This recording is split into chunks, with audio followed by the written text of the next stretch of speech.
కాదు ఒక నిమిషం స్టార్ట్ చేస్తారా లైఫ్ కాదు ఎండ్ చేయాలంటే ఎలా చేయాలి చెప్పండి. ఎండ్ స్ట్రీమ్ అనుకుంటాను అక్కడ same stop stream. Okay thank you. Viewers అది ఎక్కడ కనిపిస్తుందండి నాకు లైవ్ వ్యూవర్స్ యూట్యూబ్లో కదా స్ట్రీమ్ చేస్తుంది. ఇన్వెస్ట్ చేసుకోవచ్చు వస్తుంది ఆల్రెడీ వస్తుంది. You can just start it.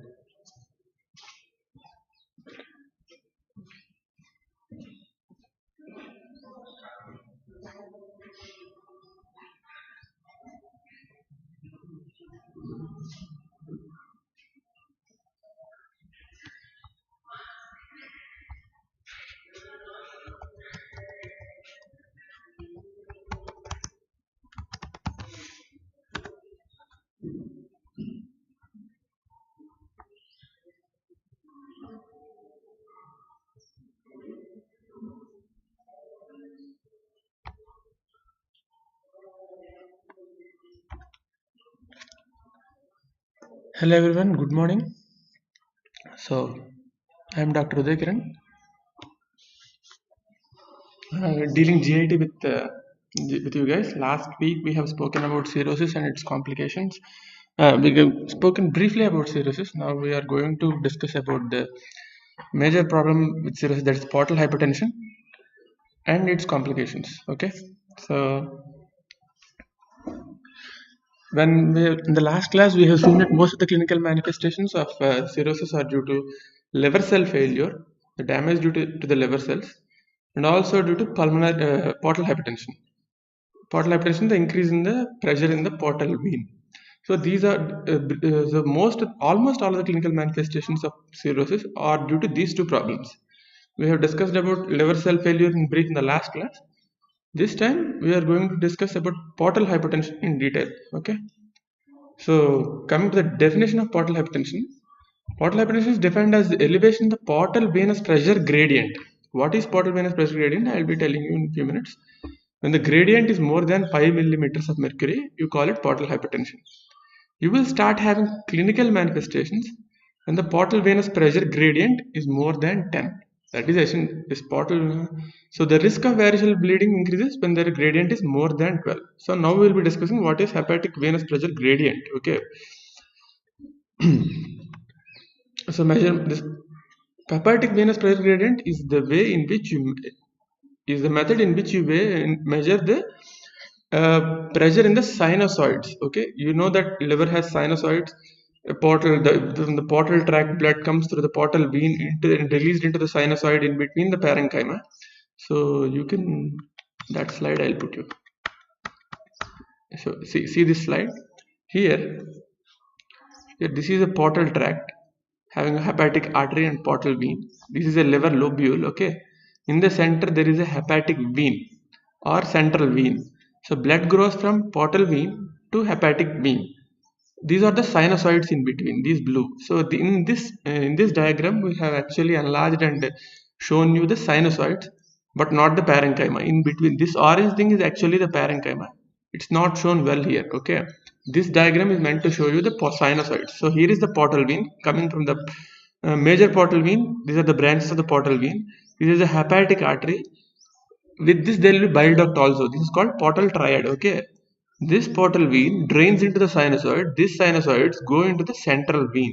All these central veins join together to form the hepatic vein.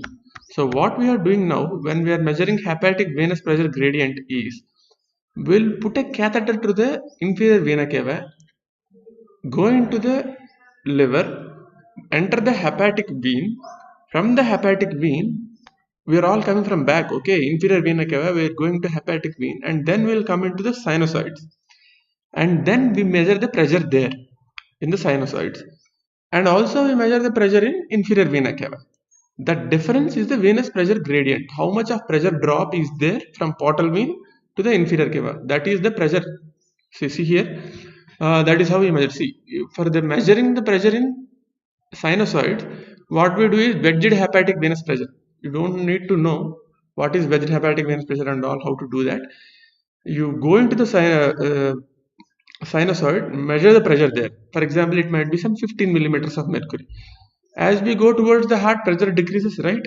So when we go into when we measure the pressure in the vena cava, the pressure might be around some 10. So I measure the difference between two. That much amount of pressure is being contributed by the sinusoids. So that might be 5, 10 or something. That is called hepatic venous pressure gradient. If that is more than 5, you say that oh, sinusoids are causing increase in blood pressure, in the pressure in the portal vein. So that is more than 5. If it is more than 10, you will start having clinical manifestations. Various clinical manifestations. Briefly, we have discussed it previously. Now we will discuss in detail. So we'll start having ascites, enlarged varices and variceal bleeds, hemorrhoids, so hepatic encephalopathy. All these kind of manifestations you start having when it is more than 10. The risk of varices bleeding increases when it is more than 12. Okay. So how do you measure the portal pressure? I've just discussed with you. Inferior vena cava, you go through a catheter, go into the hepatic vein. From the hepatic vein, you go through the go into the sinusoid. Okay, there you enlarge a balloon so that back pressure will not be there. There are so many manifestations. So by inflating and deflating the balloon, you can properly measure the pressure. So this is the anatomy of portal venous system. So in this diagram, you can see. Just a minute.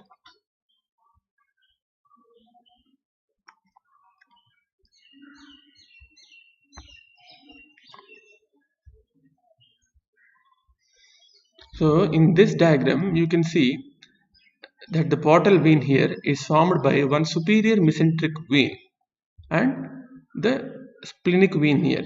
Okay, superior mesenteric vein and the splenic vein. So, so essentially, what the portal vein does, it drains all the blood from the abdominal, or not all the abdominal organs, intestine especially, intestine and spleen. As you know, the intestine is being drained by superior mesenteric vein and inferior mesenteric vein. From the anatomy, you guys should know that. So this inferior mesenteric vein is draining here into the splenic vein, and these two combined join to the superior mesenteric vein and form the portal vein. Okay, and this drains into this goes into the liver, branches into two, and it all goes through the portal veins to the portal triad, like I have shown you before, and into the hepatic vein ultimately. So daily the portal blood flow is so this is it. The portal blood flow is about 1.1 to 1.2 liters every minute. Okay, so the intestine has so much of blood flow. What happens is, why does this need to go to the portal vein actually? What is a portal vein? Portal vein is something which starts as a vein and ends as a vein. Usually blood comes from the artery to the vein. If an artery starts in the heart and ends in the tissue, okay, in capillaries. Veins start in capillaries and end in the heart. Where this portal vein, it starts as capillaries and again ends as capillaries. It doesn't go to the heart. Another kind of portal venous plexus can be seen in the pituitary. Okay, another example of it. So this portal, why do we need a portal vein actually? So much of food we eat, so much of outside organisms, antigens, everything, all this get digested. All this go into the portal vein and should be detoxified or whatever in the liver. You cannot release that directly into your venous system, into the heart, because everything will be exposed and you will have a lot of reactions to that. So lot of these toxins, whatever they are, these hormones that are generated in the intestine should be filtered out by your liver. So per minute you will have 1 to 1.2 liters of blood flow through the portal vein.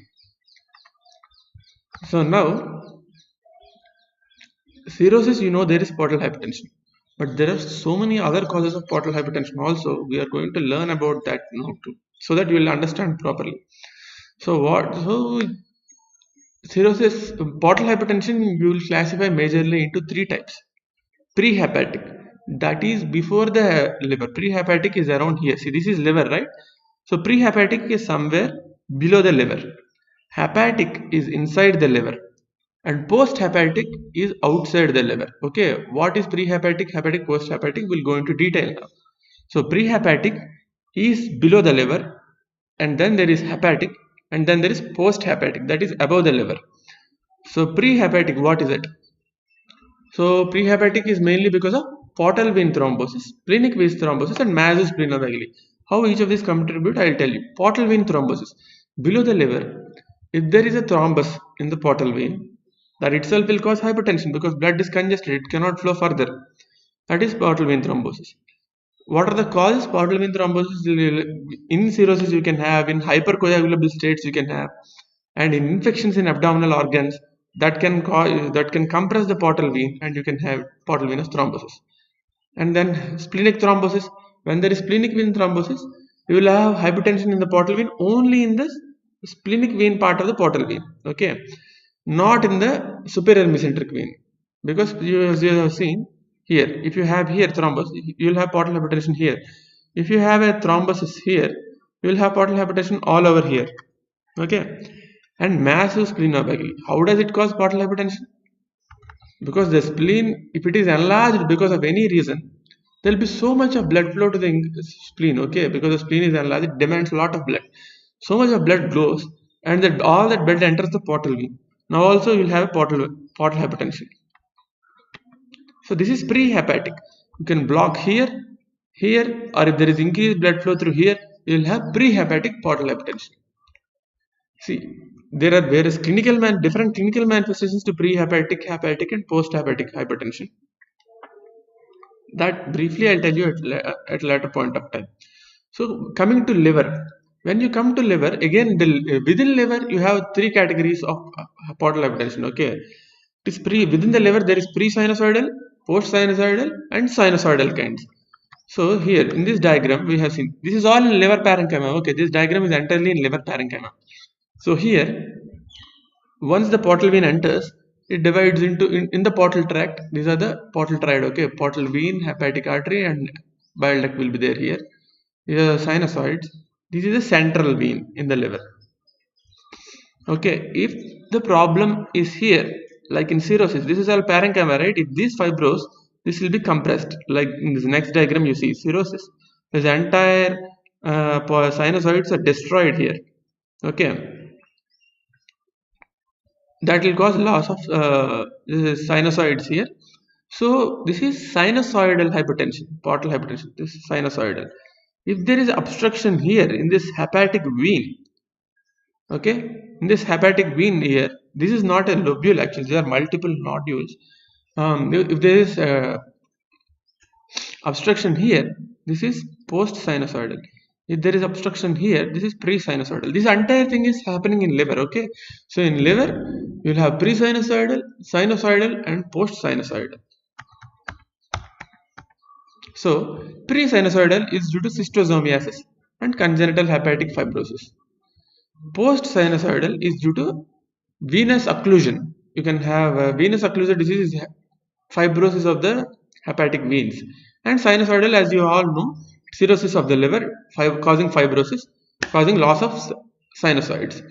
And alcoholic hepatitis, what alcoholic hepatitis does is there is swelling of the parenchyma, and the swelling compresses the sinusoids. That also will cause sinusoidal hypertension. So there are totally three different types: pre-hepatic, hepatic, and post-hepatic. Within hepatic you have three different types: pre-sinusoidal, sinusoidal, post-sinusoidal. Post-hepatic is after the liver. The cause of portal hypertension is after the liver. One is Budd-Chiari syndrome. What is Budd-Chiari syndrome? All the hepatic veins drain into the inferior vena cava, right? When these hepatic veins are thrombosed because of any reason, you call it Budd-Chiari syndrome.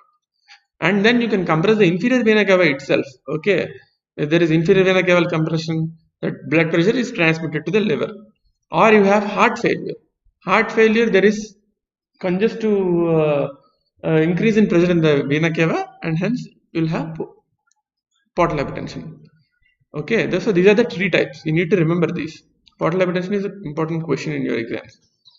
So pathophysiology. Here we will talk about cirrhosis part mostly. The others you need to know. Here we talk about cirrhosis, sinusoidal cause of portal hypertension. So there is liver cell injury here. Liver cell injury is because of any causes. We have seen hepatitis, alcohol, hepatitis viruses, I meant alcohol, and then hemochromatosis, Wilson's disease, Budd-Chiari syndrome. Whatever all these causes will cause liver parenchymal damage. And once there is liver cell damage, you will have stellate cell activation. Uday Kiran. Yes, sir. Medicine. There is liver cell injury will cause stellate cell activation. These stellate cells transform into myofibroblasts and they start depositing fibrin. Okay. Once these are activated, this just a minute. Sorry, I lost track. Yeah. So once this fibrosis happens, there will be compression of the sinusoids, leading to abnormal blood flow patterns. What happens now that blood flow, there is a lot of resistance to the blood flow into the liver. So what this blood does, it wants to find an alternative pathway into somewhere. It wants to drain somewhere where there is less pressure. Blood wants to go from high pressure to low pressure. Now there is no route through the sinusoids. Sinusoids are compressed, so it tries to go through other channels. And what does to the liver and body? I'll let you know. The fundamental hemodynamic abnormality is increase in resistance of portal blood flow. Increased portal vascular resistance leads to gradual reduction in the flow to portal blood through liver. So liver derives 75% of its blood from portal vein and 25% of blood through hepatic artery. Now it can no longer derive blood through portal vein. So that this portal venous blood goes through somewhere and liver derives its blood through hepatic artery. So where does this portal venous blood go now? It goes through collaterals. So increase in blood flow leads to development of collaterals, allowing to bypass the liver. Now this blood wants to go not through liver but through some other tissue directly into the inferior vena cava or superior vena cava. Okay.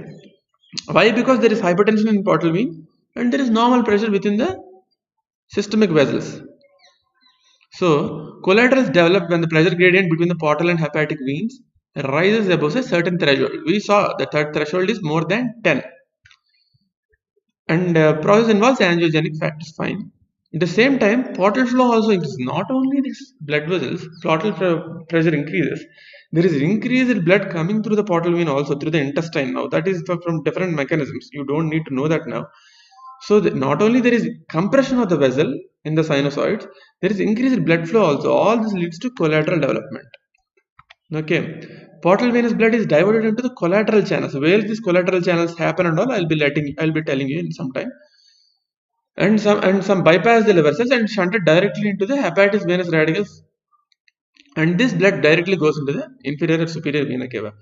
These are called portosystemic shunts. From the portal venous system, these are going into the systemic venous system. What does that do to body and what does that do to liver? So now liver is deprived of blood because of the fibrosis. Blood is getting diverted and mostly the liver is deriving blood through hepatic artery. Okay. So now this collateral circulation, we'll be dealing with this collateral. Normally 100% of the portal venous blood flow can be recovered from the hepatic veins. All this blood goes to the liver and through the portal vein and into the inferior vena cava. Now in cirrhosis, in some rare cases, only 13% of portal venous blood goes through the liver into the inferior vena cava. Most of it bypasses the liver. That will cause a lot of clinical problems. I'll tell you what those are. So how do they bypass the liver? Through collateral channels. So wait. So where do you find this collateral circulation? Okay. So here you can see.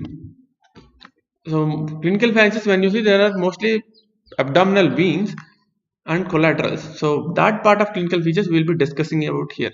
Portal hypertension. So see, this is the portal vein. Okay. This here is a portal vein. This is superior mesenteric artery, and then splenic vein joins, and it becomes a portal vein here. This is a splenic vein. This is superior mesenteric artery. This is a portal vein. Okay, are you able to see? I think you guys are able to see it. So now what happens? Yeah.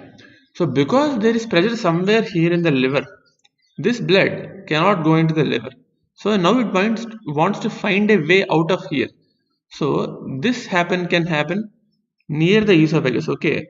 Stomach is drained by portal vein. Esophagus is drained by azygos veins. Okay. It directly drains into the superior vena cava. So at this junction, blood can go back through here and through the esophagus and into the superior vena cava. It can bypass this liver entirely. So here you will have esophageal varices. And the same thing happens in the rectum also. Here the superior hemorrhoidal vein and inferior through imperial hemorrhoidal vein, you can go into the inferior vena cava.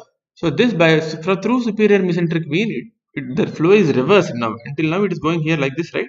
You can go down, enter the IVC here, and you can directly drain into the systemic circulation.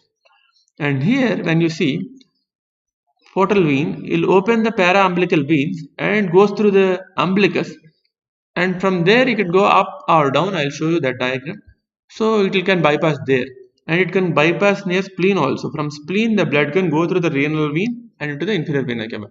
So you can find where esophageal varices, rectal varices, abdominal varices, and splenic varices. You can have more. This you cannot see clinically. This you can see clinically in the rectum and through endoscopy in the esophagus and through the abdominal examination. This you cannot see clinically, that you can see through CT or something, okay, imaging. So when you go to the abdomen, this through para-umbilical vein here, this opens. This is a ligamentum teres. This opens up. Usually it is closed in adults.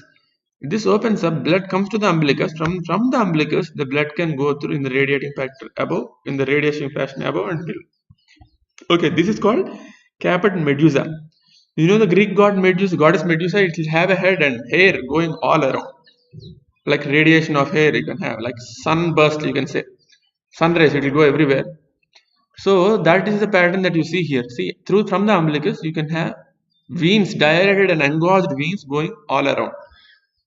You will see it when you see the patient lying on the bed. You will see all these dilated blue-colored varices. Okay, and in this, the blood flow is away from the center, from the center of umbilicus. Here they go into the legs. They go, and from there they go to the inferior vena cava. Here they go, and from here they go into superior vena cava, directly bypassing the liver. So okay, clinical features. So clinical features are enlarged abdominal veins, prominent collateral veins radiating from the umbilicus are termed caput Medusa, and also you can see bleeding rectal varices. Okay, when you put a stethoscope on these vessels, you may hear when the blood flow is so high, because you saw per minute it can be up to 1 to 1.2 liters. All this blood flow must be going somewhere. It will be going through that caput Medusa and all. You put a stethoscope in the abdomen, you can mean a continuous venous hum, like kind of blood flow you can hear when you put the stethoscope.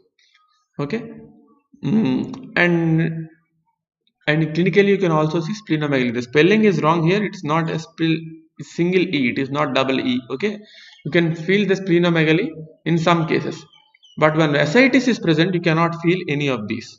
Okay, ascites causes distended abdomen. You cannot feel the spleen. So ascites was also a clinical manifestation of portal hypertension.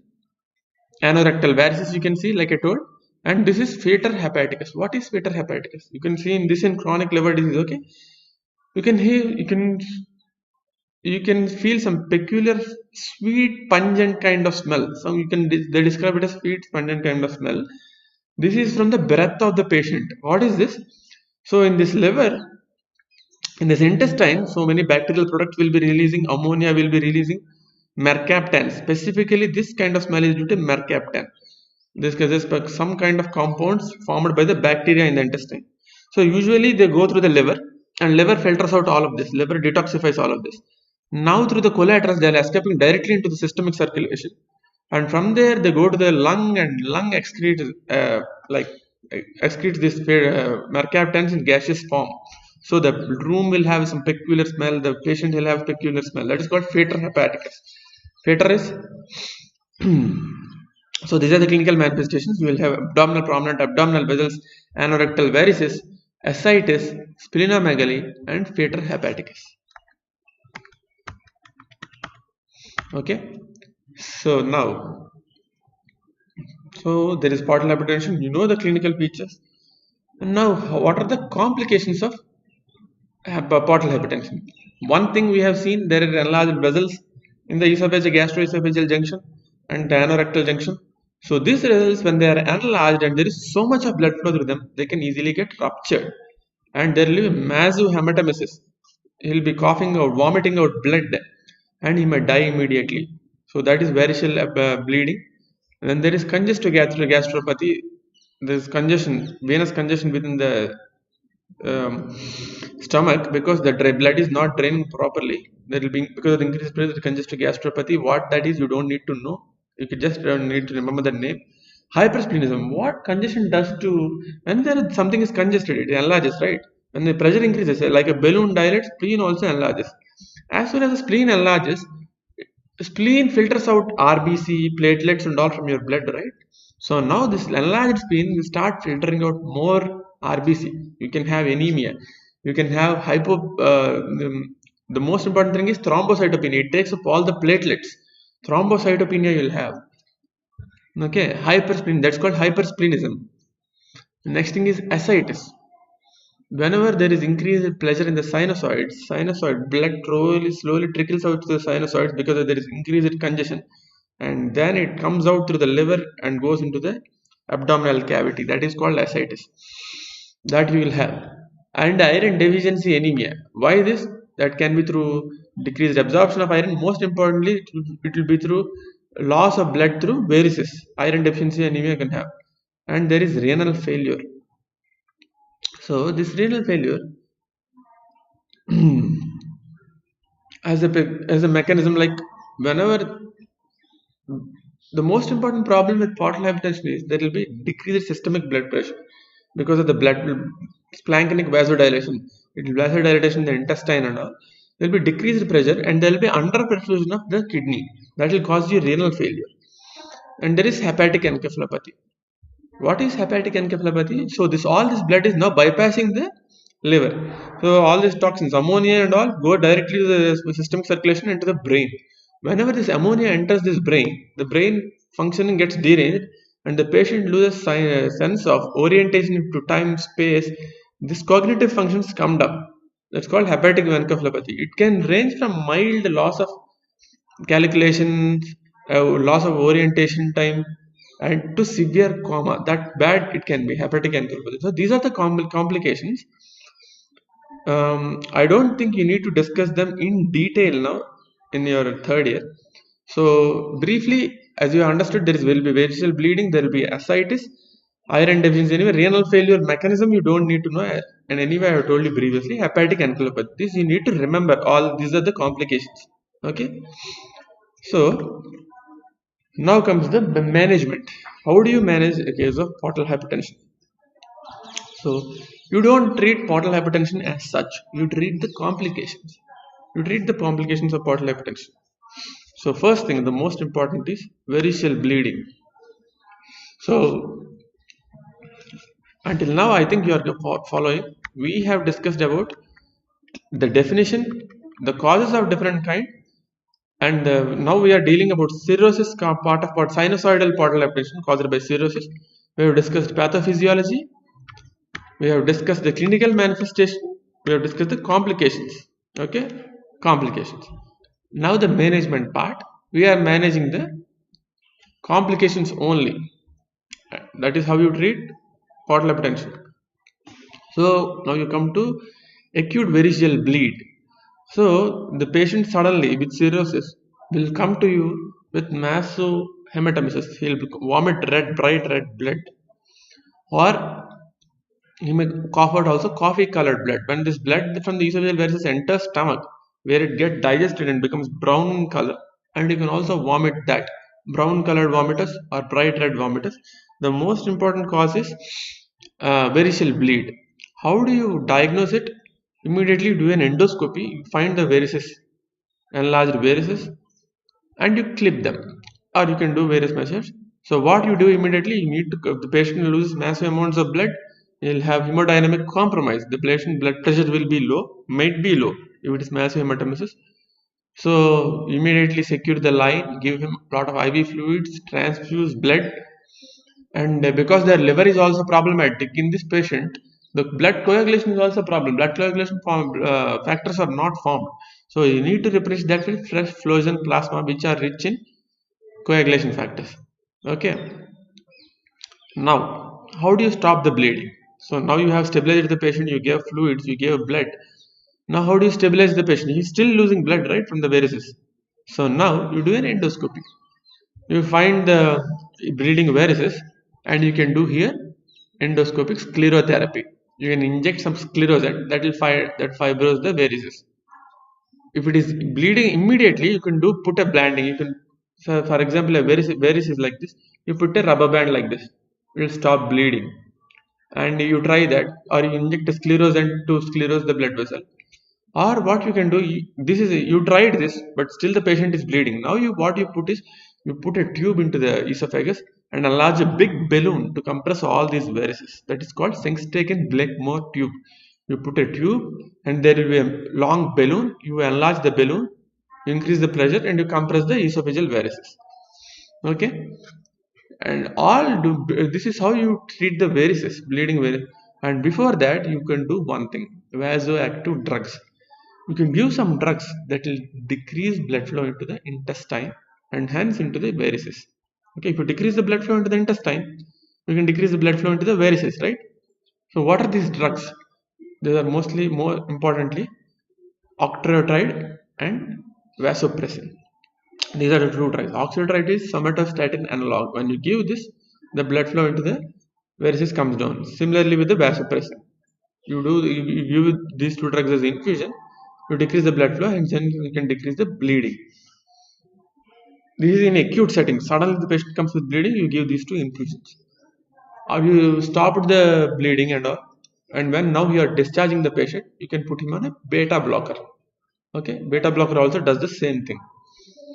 Beta blocker like propranolol, carvedilol, nadolol, all these do the same function.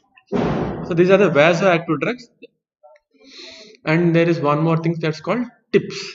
Okay, so now you're given drugs, you're given sclerotherapy, banding, everything like this, but still the patient is coming with recurrent bleed, the portal pressure is very high. What do?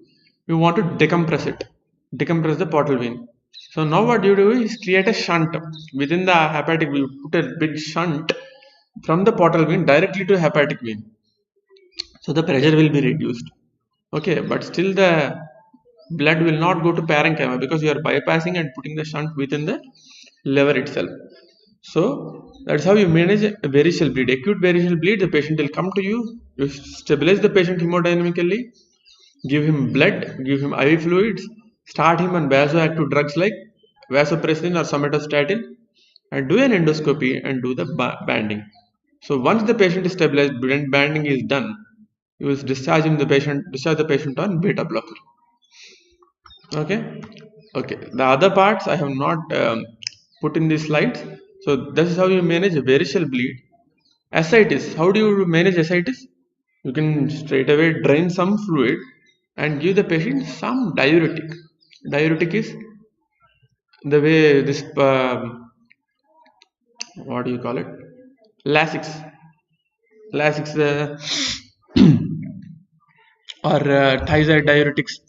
So diuretics will cause loss of fluid through kidney. So some amount of fluid is lost through kidney, and that fluid accumulation in the abdominal compartment might come down.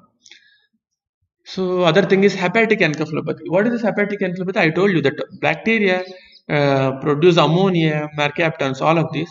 These go through the blood and reach the brain. So what you can do to treat hepatic encephalopathy is you can kill those bacteria, and so the production of these toxins can be reduced. You can give neomycin, that will kill the bacteria. Rifaximin, that will also kill. These are the antibiotics that can kill. And another thing that you can do is rifaximin and neomycin. You remember that. And one more thing that you can do is give lactulose. What this lactulose does is, through its metabolism in the intestine, it will form an alkaline environment and it binds the ammonia. So ammonia going into the brain is reduced that way.